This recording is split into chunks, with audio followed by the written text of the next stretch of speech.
ଭଲ କଥା କହିଲେ ଆଜି ଆମ ଏଡିଟୋରିଆଲରେ ଲେଖା ହେଇଛି ଯେ ଆଜି ଗୀତା ଆଉ ଭାଗବତକୁ ବିଶ୍ୱସ୍ତରରେ ତାକୁ ମାନ୍ୟତା ପ୍ରଦାନ କରାଯାଇଛି। କ'ଣ ତାକୁ କହିଲେ ଭାଷା ଟିକେ ବାକ୍ୟଟା ମନେ ପଡ଼ୁନି ଯେ ମାନେ ଗୀତା ଏକ ମାନବୀୟ ଶାସ୍ତ୍ର ବା ଗୀତା ଭାଗବତ ହେଉଛନ୍ତି ଏକ ଲୋକଶାସ୍ତ୍ର ପୃଥିବୀର ଶାନ୍ତି ପାଇଁ ତା ଉଦ୍ଦିଷ୍ଟ। ଏଇ କଥାଟାକୁ ସେ କହିଲେ। କହିସାରିଲା ପରେ କହିଲେ ଆଉ ଜଣେ ସାମ୍ବାଦିକ ଭାଇ ସେ ତା ଉପରେ ଗୋଟେ କମେଣ୍ଟ ଦେଲେ ଯେ କଥା କ'ଣ ଆଗରୁ କେହି ଜାଣିନଥିଲେ, ଏତେ ଦିନ ପରେ ଏମାନେ କହିଲେ ଯେ ଗୀତା ଆଉ ଭାଗବତ ହେଉଛି ଏକ ମାନବୀୟ ସମ୍ବିଧାନ ବା ମାନବୀୟ କଥା। କିନ୍ତୁ ଯାହା ହଉ ଆଜିର ପବିତ୍ର ସନ୍ଧ୍ୟାରେ ଏଇ ପବିତ୍ର କଥାଟିକି ଶୁଣି ବଳିଆ ମନରେ ବହୁତ ଆନନ୍ଦ ସୃଷ୍ଟି ହେଲା। ଆଜି ଗୀତା ଭାଗବତ ସର୍ବତ୍ର ଆଲୋଚନା ହେଉଛି। ଗୀତା ଭାଗବତ ବେଶୀ ଆଲୋଚନା ହେଉଛନ୍ତି, ଗୀତା କମ୍ ଆଲୋଚନା ହେଉଛନ୍ତି। କିନ୍ତୁ ହେଲେ ବି ଗୀତା ପ୍ରତି ସମସ୍ତଙ୍କର ବୋଧେ ସମ୍ମାନ ରହିଛି। ଯିଏ ଭାଗବତ କହୁଛନ୍ତି ସେ ଗୀତାର କୋଟେସନ୍ ଦେଉଛନ୍ତି, ଯିଏ ଗୀତା କହୁଛନ୍ତି ସେ ବି ଭାଗବତର କଥା ବି କହୁଛନ୍ତି। ଭାଗବତର ଏକାଦଶ ସ୍କନ୍ଧଟି ଯାହା ଗୀତାର ସମ୍ପୂର୍ଣ୍ଣ ଗୀତାଟି ମଧ୍ୟ ସେଇଆ। ତେବେ ଗୀତାର ଗୋଟିଏ ଶ୍ଲୋକକୁ ଯଦି ଆମେ ଭଲ ଭାବରେ ଚିନ୍ତନ କରିବା, ତାକୁ ଆମେ ଠିକ୍ ଭାବରେ ଜାଣିପାରିବା। ଏହା ଏକ ଶାସ୍ତ୍ର ନୁହେଁ, ଏହା ହେଉଛି ଏକ ଜୀବନ ଦର୍ଶନର କଥା। ଧରନ୍ତୁ ଧର୍ମ କ୍ଷେତ୍ରେ ଇଏ ଗୋଟିଏ ଶବ୍ଦ, କୁରୁକ୍ଷେତ୍ରେ ଇଏ ଆଉ ଗୋଟିଏ ଶବ୍ଦ, ସମବେତ ଯୁଷ୍ଟବ ଇଏ ଆଉ ଗୋଟିଏ ଶବ୍ଦ, ମାମକା ପାଣ୍ଡବାଶ୍ରୟବ କିମ କୁର୍ବତ ସନ୍ଦେହ। ଇଏ କଥାଟାକୁ ସମସ୍ତେ ପଢ଼ିଦେବେ, ନିଜ ନିଜ ଜ୍ଞାନ ଅନୁଯାୟୀ ଆକୁ ବ୍ୟାଖ୍ୟା ବି କରିଦେବେ। ଯେଉଁ ବ୍ୟାଖ୍ୟା କି ସଂସ୍କୃତଜ୍ଞ ବା ପଣ୍ଡିତମାନେ ଆକୁ ଗ୍ରହଣ କରିବେ, ହଁ ଏଇ ବ୍ୟାଖ୍ୟା ଠିକ୍ ହେଲା, ଆଜି ଦେଖି ଦୋଷାରୋଷ କିଛି ନାହିଁ। କିନ୍ତୁ ଆମେ ଯଦି ତାକୁ ଚିନ୍ତନ କରିବା, ଯେ ପୁରାଣକୁ ନେଇ ଯଦି ଚିନ୍ତନ କରିବା, ସେଥିରେ ପୌରାଣିକ ଉପାଖ୍ୟାନ ଆସିବ। ଯଦି ଆମେ ଆମ ଜୀବନକୁ ନେଇ ଆମେ ତାକୁ ବ୍ୟାଖ୍ୟାନ କରିବା, ତାହେଲେ ଜୀବନ ଦର୍ଶନ ସେଠି ଗୋଟେ ସ୍ୱତନ୍ତ୍ର ହେଇକି ରହିବ। ଧର୍ମକ୍ଷେତ୍ର କହିଲେ ଆମେ ଯେଉଁ ଭାବୁ, ହିନ୍ଦୁମାନେ ଭାବନ୍ତି ବୃନ୍ଦାବନ, ନବଦ୍ୱୀପ, ପୁରୀ, ଶ୍ରୀକ୍ଷେତ୍ର ଇତ୍ୟାଦି ଇତ୍ୟାଦି ଏହିସବୁ ଧର୍ମକ୍ଷେତ୍ର। କିମ୍ବା ଗାଁ ଗହଳିରେ ଭାବନ୍ତି ଆମ ଠାକୁରାଣୀ ପୀଠ, ଆମ ଭାଗବତ ଟୁଙ୍ଗି, ଏହିସବୁ ଶିବ ମନ୍ଦିର, ବିଷ୍ଣୁ ମନ୍ଦିର, ଏହିସବୁ ହେଉଛନ୍ତି ପ୍ରକୃତରେ ମାନେ ଧର୍ମପୀଠ। କିନ୍ତୁ ଏ କଥା ପରେ ଏ କଥା ଗୁଡ଼ିକ କହିବା ଦ୍ୱାରା ଆମେ ସେ ଗୀତାର ଭାଷ୍ୟକୁ ବା ଶବ୍ଦକୁ ଆମେ ସୀମିତ କରିଦେଲେ। ଯଦି ଆମେ କହୁଛୁ ଶ୍ରୀ ଭଗବାନ ଉବାଚ, ତେବେ ଭଗବାନଙ୍କ କଥାଟା ଏତେ ଶବ୍ଦଟା ଏତେ ଶସ୍ତା ଶବ୍ଦ କେମିତି ହେବ? ଆମେ ତ ଜାଣିଥିଲୁ ସେଇଆକୁ ବ୍ୟାଖ୍ୟା କରାଗଲା ସେଇଆ। କିନ୍ତୁ ମୋଟାମୋଟି କଥା ସବୁ ବ୍ୟାଖ୍ୟା ଠିକ୍ ଅଛି, କିନ୍ତୁ ବଳିଆକୁ ଲାଗେ। ଆପଣମାନଙ୍କୁ ଏଠି ଗୋଟେ ସନ୍ଧ୍ୟାରେ ମୁଁ ଗୋଟେ ସତ କଥାଟି କହୁଛି। ଗୀତା ମୁଁ ପଢ଼ିଛି, କିନ୍ତୁ ମୋର କିଛି ମନେ ନାହିଁ। ଗୀତା କହିଲା ବେଳେ ଗୀତାର କଥା ହିଁ ମୋତେ ଦେଖାଯାଏ, ଆଉ ଗୀତା ପଢ଼ିଲା ବେଳେ ମୁଁ ଯେତିକି ପଢ଼ିଥିଲି ତାର ଆଦୌ ଟିକେ ମନେ ନାହିଁ। କିନ୍ତୁ ଦିନେ ଦିନେ ରାତିରେ ଶୋଇବା ପରେ ସ୍ୱପ୍ନରେ କିଏ ମୋତେ ଗୀତା ବୁଝାଏ। ଏଇଟା ମାନେ ଅପୂର୍ବ କଥା, ଆକୁ କେହି ବିଶ୍ୱାସ କରିପାରିବେନି, କିନ୍ତୁ ସତ କଥାଟା। ଆମେ ଯାହାଙ୍କୁ ଜାଣିଛେ ଓଡ଼ିଶାର ଜଣେ ମହାନ ପୁରୁଷ ନାମାଚାର୍ଯ୍ୟ ବାବା ବାୟା, ସିଏ ତାଙ୍କ ପାଖକୁ ଯିଏ ଯାଆନ୍ତି, ମୁଁ ବି ଥରେ ଯାଇଥିଲି। ମୁଁ ଯେତେ ପ୍ରକାର ଚାହିଁଲି କିଛି ପଚାରିବି, ବାୟା ଉତ୍ତର ଦେବେ, ସେ ଆଉ ଉତ୍ତର ମୁଁ ପଚାରି ପାରିଲେନି କି ସେ ଉତ୍ତର ଦେଲେନି। ମୁଁ ରାସ୍ତାରେ ଆସିଲା ବେଳେ ଭାବୁଥିଲି ଯେ ଏମାନେ ତ ଆମକୁ ଟିକେ ସୁଯୋଗ ଦେଉନାହାନ୍ତି, ତାଙ୍କୁ ଘେରିକିରି ରହିଛନ୍ତି, ଆଉ ଆମେ ପଚାରିବୁ କ'ଣ, ସେ ଉତ୍ତର ଦେବେ କ'ଣ? ପୁରା ଅଭିମାନ କରିକିରି ଶୋଇଯାଇଛି। କିନ୍ତୁ ଯେତେ ପ୍ରଶ୍ନ ମୋ ଭିତରେ ଥିଲା, ବାୟାକୁ ପଚାରିବା ପାଇଁ ଯେତେ ଜିଜ୍ଞାସା ମୋ ଭିତରେ ଥିଲା, ମୁଁ ଗୋଟି ଗୋଟିକିରି କହୁଛି, ବାବା ଗୋଟି ଗୋଟିକିରି ତାର ଉତ୍ତର ଦେଉଛନ୍ତି। ପ୍ରଶ୍ନ ସଇଲା, ଉତ୍ତର ସଇଲା, ବଳିଆର ନିଦ ଭାଙ୍ଗିଲା।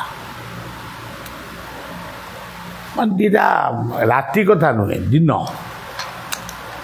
ସକାଳ 10ଟା-11ଟା ସମୟ। 9 ନମ୍ବର ୟୁନିଟ୍ର 8 ନମ୍ବର ରୋଡ଼ ଚିନ୍ତାମଣି ମହାପାତ୍ରଙ୍କ ଘର, ଯିଏକି ମୋର ମାମୁଁ ଘର ବୋଲି କୁହାଯାଏ। ତେଣୁ ଦିବ୍ୟ କଥା ସବୁବେଳେ ଦିବ୍ୟ। ମୁଁ ଯେତେବେଳେ ପାଠ ପଢ଼ିବା ପାଇଁ ଇଚ୍ଛା ଆଉ କଲି ନାହିଁ, ଏ ସଂସାରଟା ମୋତେ ଗୋଟେ ଅଡ଼ୁଆ ଲାଗିଲା, ପୁରା ଅଡ଼ୁଆ ଜାଲ ଭଳି ଲାଗିଲା। ମୁଁ କହିଲି ଏ ଜାଲ ଭିତରେ ପଶି ହେବନି, ଆଉ ଯଦି ପଶିବ ବି ବାହାରି ହେବନି। ତେଣୁ ଏ ଅଡ଼ୁଆ ଜାଲକୁ ବି ଛିଣ୍ଡେଇ ବି ହେବନି। ତେଣୁ ଆମେ ଆମର ସେଥିରେ ପଶିବୁନି, ବାହାରେ ରହିବୁ। କିନ୍ତୁ ମୋର ବାପାଙ୍କର, ମୋର ଆତ୍ମସ୍ୱଜନମାନଙ୍କର ଇଚ୍ଛା ଥିଲା ଆଉ ଟିକେ ଅଧିକ ପଢ଼ିବା ପାଇଁ। ଏ କଥାଟା ମୋ ମନ ଭିତରେ ଗୋଟେ ଶଙ୍କା ସୃଷ୍ଟି କଲା ଯେ ଗୋଟେ ପିତୃପିତାମାନଙ୍କର ଇଚ୍ଛାଟାକୁ ମୁଁ ପୂର୍ଣ୍ଣ କରିପାରିଲି। ମୁଁ ଦେଖିଲି କ୍ରମାନ୍ୱୟରେ ମୁଁ ସ୍ୱପ୍ନରେ କେତେ ଗୁଡ଼ାଏ ପାଠ ପଢ଼ିଗଲି, MA ପର୍ଯ୍ୟନ୍ତ ପଢ଼ିଗଲି। ତାକୁ ଯଦି କହିବି, ଲୋକ କହିବେ ବାବା ବଳିଆଙ୍କର ମନସ୍ତାତ୍ତ୍ୱିକ ରୋଗ। ମୁଁ କିଛି ଭାବିନି। ସେତେବେଳେ +2, 3 ଏସବୁ ନଥିଲା ବୋଧେ, IA, BA, MA ଏମିତି ଥିଲା। କିନ୍ତୁ କଲେଜରେ ଯେମିତି ଲୋକ ପଢ଼ନ୍ତି, ପରୀକ୍ଷା ଦିଅନ୍ତି, ଗୋଟେ ସଇଲା, ଆଉ ଗୋଟେ ପର୍ଯ୍ୟାୟରେ ଆଉ ଗୋଟେ ସଇଲା। ତେଣୁ ଦିବ୍ୟ ସତାଙ୍କର ଇଚ୍ଛା ବିରୁଦ୍ଧରେ କେହି ଆମେ ଯାଇପାରିବା ନାହିଁ। ପତ୍ର ହଲେ ନାହିଁ ବୋଲି କହନ୍ତି, ଦିବ୍ୟ ସତାଙ୍କର ଆହ୍ୱାନରେ ଗଛ ହୁଏ, ପତ୍ର ବି ହଲେ, ଫଳ ବି ଧରେ, ଫୁଲ ବି। ତେବେ ଜୀବନ ଦର୍ଶନରେ ଧର୍ମକ୍ଷେତ୍ର କେଉଁ ଗୁଡ଼ାକ? ଜୀବନ ହିଁ ଧର୍ମକ୍ଷେତ୍ର। ଆପଣମାନେ ନିଜେ ନିଜ ଜୀବନକୁ ସମୀକ୍ଷା କରନ୍ତୁ।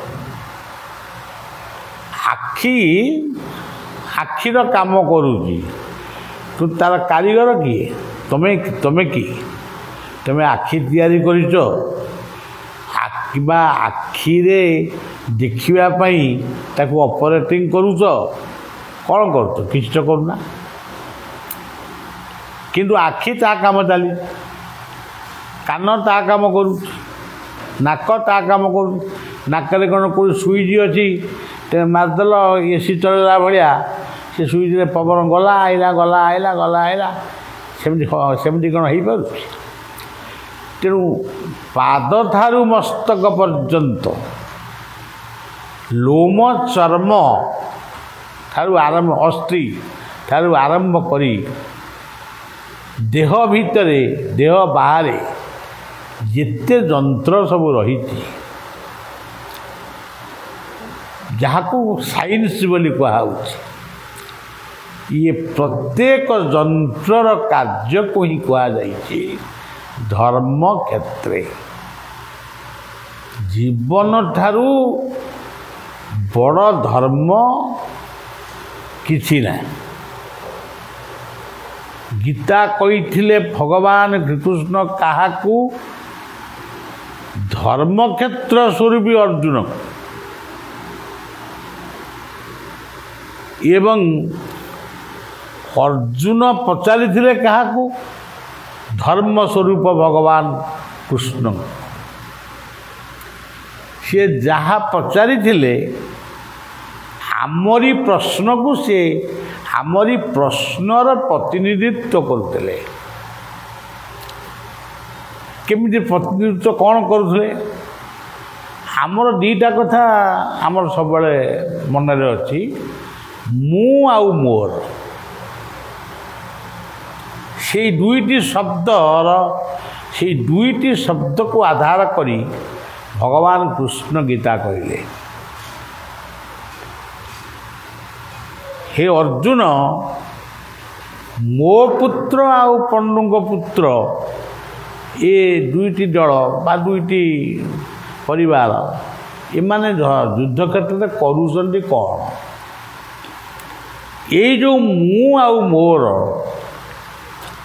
ଆପଣମାନେ ଭାବିକିରି ଦେଖନ୍ତୁ,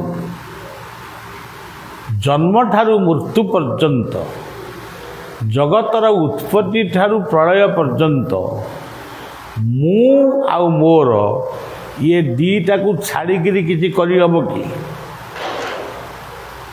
ମୁଁ ଗୁରୁଙ୍କ ଆଶ୍ରମକୁ ଯାଉଛି, ମୋର ଗୁରୁ ହେଉଛନ୍ତି ଅମୁକ। ଯେତେ କଥା ଆମେ କହୁଛୁ, ମୁଁ ପରିବା କିଣିବାକୁ ଯାଉଛି, ମୋତେ ଭୋକ କଲାଣି, ମୁଁ ଖାଇବାକୁ ଯାଉଛି, ସବୁ ମୁଁ ଏବଂ ମୋରର ବ୍ୟାଖ୍ୟା ବା ତାର ସଂଳାପ।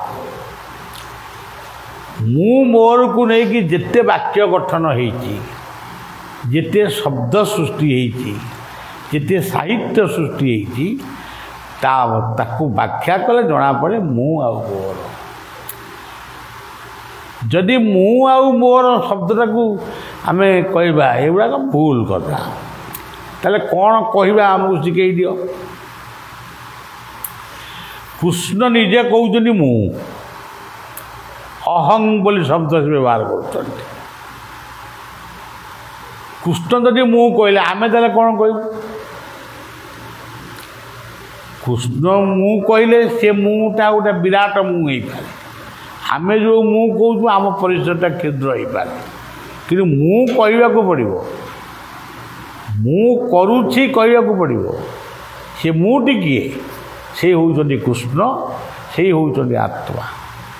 ମୋର କେଉଁ ଗୋଟାକ ତମର ନୁହେଁ, ତୁମେ ସେ ଜାଗାଟା ଦେଖେଇଦେବ।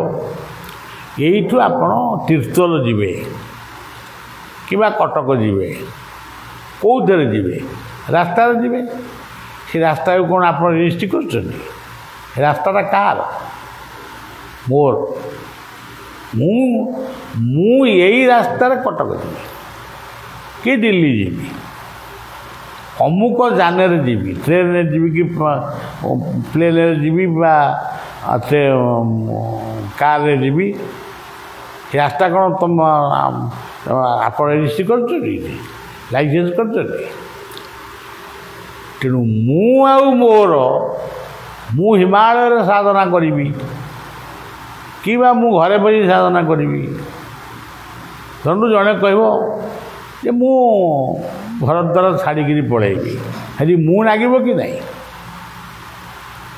ଆଉ ମୁଁ ଇଏ ମାୟା ଭିତରେ ବସିପାରିବିନି, ମୁଁ ଯାଇକି ମୋର ସାଧନ ଭଜନ କରିବି, ସେଠି ମୁଁ ଲାଗିବ କି ନାହିଁ? ମୁଁ ହେଉଛ ତୁମେ ନିଜେ, ମୋର ହେଉଛନ୍ତି ଭଗବାନ ସ୍ୱୟମ୍ଭୁ ଭଗବାନ ବା ଆମ ଚଳଣି, ଆମ ରହଣି, ଆମ ଖାଦ୍ୟ ପେୟ ପୋଷାକ ଘର ଦ୍ୱାର ସମ୍ପତ୍ତି ବାଡ଼ି ସବୁ। ତେଣୁ ଏଇ ମୁଙ୍କାର ଭିତରୁ ଆମକୁ ଅହଙ୍କାର ବିୟୋଗ କରିବାକୁ ପଡ଼ିବ। ଆଉ ମୋର ବୋଲି ଯାହା ଭାବୁଛ ତା ଭିତରେ ଈଶ୍ୱରଙ୍କର ଭାବନାକୁ ନେବା ପାଇଁ ପଡ଼ିବ। ଏମାନେ ମୋ ଦାୟିତ୍ୱରେ ଅଛନ୍ତି, ଈଶ୍ୱର ଏମାନଙ୍କ ଦାୟିତ୍ୱ ଆମକୁ ଦେଇଛନ୍ତି। ସେ ପୁଅ ଆଉ ଝିଅ, ନାତି ନାତୁଣୀ ଇତ୍ୟାଦି। ଯେଉଁଦିନ ମଣିଷ ନିଜକୁ ଭାବେ ମୁଁ ଆଉ ମୋର, ସେଇ ମାନେ ଏଇ ଈଶ୍ୱରଙ୍କ ଭାବନାକୁ ଛାଡ଼ିକରି ମାୟାର ଭାବନାରେ ଭାବେ ମୁଁ କହୁଛି ମୋର ହଉ ଏଗୁଡ଼ାକ ମୋର ଏଗୁଡ଼ାକ ଅମୁକ ଏସବୁ କଥା, ସେତିକି ବେଳେ ଆମ ଭିତରେ ଅଜ୍ଞତା ପ୍ରବେଶ କରେ। ସେହି ଅଜ୍ଞତାକୁ ନାଶ କରନ୍ତି କିଏ? ସିଏ ହେଉଛନ୍ତି ଗୁରୁ। ମୁଁ ତୁ ସେ ହେଉଛନ୍ତି ଗୁରୁ। ମୁଁ ହେଉଛି ମୁଁ ନିଜେ, ମୋର କହିଲେ ସୃଷ୍ଟି। ଏ ଯେଉଁ ଏତେ ବଡ଼ ସୃଷ୍ଟି ଦେଖୁଛ ଏ ମୋର। ଆମର ଯେଉଁ ମାଟି ନା କ'ଣ ଯାଇଥିଲେ ମହାକାଶକୁ 6 ମାସ ନା ବର୍ଷେ ରହିଲେ, ସେ ମହାକାଶଟାକୁ କ'ଣ ସେ କିଣିଥିଲେ? ଗଲେ କେମିତି? ଯଦି ଗଲେ ରହିଲେ ଭଡ଼ାକୁ କିଏ ଭଡ଼ା ମାଗିଲା? ଯେତେବେଳେ ଯାଇକି ଏତେ ଦିନ ରହିଲ ଆମକୁ ଭଡ଼ା ଦିଅ, ଟିକେଟ୍ କାଟିକି କେତେ ଦିନ ଆଇଥିଲ? ସବୁ ହେଉଛି ମୋର। ସୂର୍ଯ୍ୟ ମୋର। ସୂର୍ଯ୍ୟ ହେଇପାରେ ଉତ୍ତପ୍ତ ଗ୍ୟାସୀୟ ପିଣ୍ଡ, ସୂର୍ଯ୍ୟ ହେଇପାରନ୍ତି ଧର୍ମାବତାର, ଚନ୍ଦ୍ର ହେଇପାରନ୍ତି ଧର୍ମାବତାର। ସୂର୍ଯ୍ୟ ବି ମୋର। ମୋ ପାଇଁ ସୂର୍ଯ୍ୟ ଉଦୟ ହେଉଛନ୍ତି, ମୋ ପାଇଁ ଚନ୍ଦ୍ରମା ଉଦୟ ହେଉଛନ୍ତି। ଇଏ ପାହାଡ଼ ପର୍ବତ ଯାହା ଦେଖୁଛ ସବୁ ମୋ ପାଇଁ ହେଇଛି। ତୁମେ କେବଳ ସମାଜ ପାଇଁ ହେଇଛି। ଏ ସମାଜଟା କ'ଣ? ତୁମକୁ ତ ନେଇକିରି ସମାଜ। ତେଣୁ ସେଇ ସମାଜ ଭିତରେ ତମେ ନାଁ କି? ତୁମେ ଯେତେ କଥା କହିପାରିବ ମୁଁ ବୈକୁଣ୍ଠକୁ ଯିବି, ବୈକୁଣ୍ଠ ନା ମୋର, ସେଥିପାଇଁ ମୁଁ କହୁଛି ବୈକୁଣ୍ଠକୁ ଯିବି ନା। ଆଉ ମୁଁ ବୈକୁଣ୍ଠକୁ ଯିବି। ଯେହେତୁ କୁହାଯାଉଛି ଯେ ମୁଁ ହିନ୍ଦୁ, ଗୀତା କେବଳ ଗୀତା, ତାହେଲେ ଗୀତାକୁ ତୁମେ କେବଳ ପଢ଼ିବ। ଆଉ ଜଣେ କହିବ ନା ମୁଁ ଏ ଗୀତା ପଢ଼ିବିନି। ଏଗୁଡ଼ାକ ସବୁ ହେଉଛି ଅହଙ୍କାର। ଯିଏ ରାମଚରିତ୍ର ମାନସ ପଢ଼ିବ ସେ କହିବ ଭାଗବତ ପଢ଼ିବେନି। ତାମାନେ କେହି ଏତେ ମାନେ ଯାହାକୁ କହନ୍ତି ଭୁଲ ବୁଝାମଣା, କେହି କାହାକୁ ସ୍ୱୀକାର କରିବା ପାଇଁ ପ୍ରସ୍ତୁତ ନୁହେଁ। ତେଣୁ ଯେଉଁମାନଙ୍କ ନାଁ ଆମେ ଜାଣିଛୁ, ବୁଦ୍ଧ, ଜୈନ, ନାନକ, ଚୈତନ୍ୟ ଇତ୍ୟାଦି ଇତ୍ୟାଦି, ଯେଉଁମାନଙ୍କ ନାଁକୁ ଆମେ ଜାଣିଛୁ, ସମସ୍ତେ ଏଇ ମୁଁ ଆଉ ମୋରକୁ ବ୍ୟାଖ୍ୟା କରି କିଏ ବେଦ ଲେଖିଛନ୍ତି, କିଏ ଗୀତା ଲେଖିଛନ୍ତି, କିଏ ଭାଗବତ ଲେଖିଛନ୍ତି, କିଏ କ'ଣ ଲେଖିଛନ୍ତି। ଆଉ ଯେଉଁଠି ଅଜ୍ଞତା ପ୍ରବେଶ କରିଛି ସେଇଠି ଗଡ଼ବଡ଼ ହେଇଯାଇଛି, ଆଉ ତା'ର ବ୍ୟାଖ୍ୟାଟା ଭୁଲ ହେଇଯାଇଛି। ଆଉ ତେଣୁ ଜୀବନରେ ଗୀତା ଭାଗବତ ପଢ଼, ବୁଝ ଏବଂ ତାକୁ ମନେ ରଖ, କର୍ମରେ ପରିଣତ କର। ମେଳା ଆସୁଛି, ମେଳାଟା ମୋର ନୁହେଁ କି ମୋ ବାପା 14 ପୁରୁଷର। ମେଳାଟା କି ତମ ବାପାଙ୍କର ନୁହେଁ କି ତମ 14 ପୁରୁଷର ନୁହେଁ। ମେଳାର ଅଧିକାରୀ ହେଉଛନ୍ତି ଅନନ୍ତ। ତାଙ୍କ ଉଦ୍ଦେଶ୍ୟରେ ମେଳା ଚାଲିବ। କେମିତି ହେବ? ସମସ୍ତେ ଜଣେ ଜଣେ ଦାୟିତ୍ୱ ବାହକ ଭାବରେ ଭାବନା କରି ସେ କଂସା ବାସନ ମାଜିବା ଠାରୁ ନାମ କୀର୍ତ୍ତନ କରିବା ପର୍ଯ୍ୟନ୍ତ, ଯଜ୍ଞ କରିବା ପର୍ଯ୍ୟନ୍ତ ତାକୁ ସବୁଯାକ ନିଜକୁ ବଳ କରିବାକୁ ପଡ଼ିବ। ଆଉ ଏଇ ଯେଉଁ ଅହଙ୍କାର